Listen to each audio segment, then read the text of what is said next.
most accurate weather team, tracking a 19 first alert weather day. Hey, good Saturday morning, everyone. I'm meteorologist John Loftman. Thanks for joining us on, yes, this, a first alert weather day. Today, why? Periods of rain, and they may be heavy at times, already have been in places. Hydroplaning may be something you'll encounter on the roadways. Rainfall amounts of 3/4 of an inch to perhaps an inch in isolated areas. And the impacts are going to be outdoor plans, which are going to be tough, especially with those soccer games and everything else that's going on. We're going to be looking at roads that are slippery in places and reduced visibilities as well. All of that impacting our day. Roads are wet in Cleveland. Sia and I came in and I encountered a little hydroplaning. The rain was pouring and continues to be in places. 55.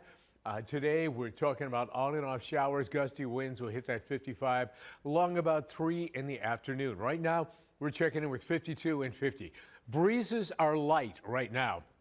They're going to be picking up out of the east. We'll see wind gusts today up to 35 miles per hour. Temperatures generally a couple on either side of 50. Sandusky an exception with its 54. Here's our 19 First Alert Doppler network. You see the sweep arm. The light stuff is in green. Let's head over to the heavier stuff down here south of Cleveland, north of Solon, Mentor, and not to be left out, sliding down to the Akron-Canton area. Again, moderate rain showers continue. You can see it's pretty widespread stuff.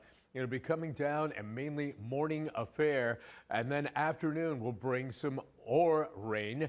As we see this break, the showers move off, and the next round moves in here and here through the course of the afternoon and evening. Coming up, we're talking about a Browns game football forecast.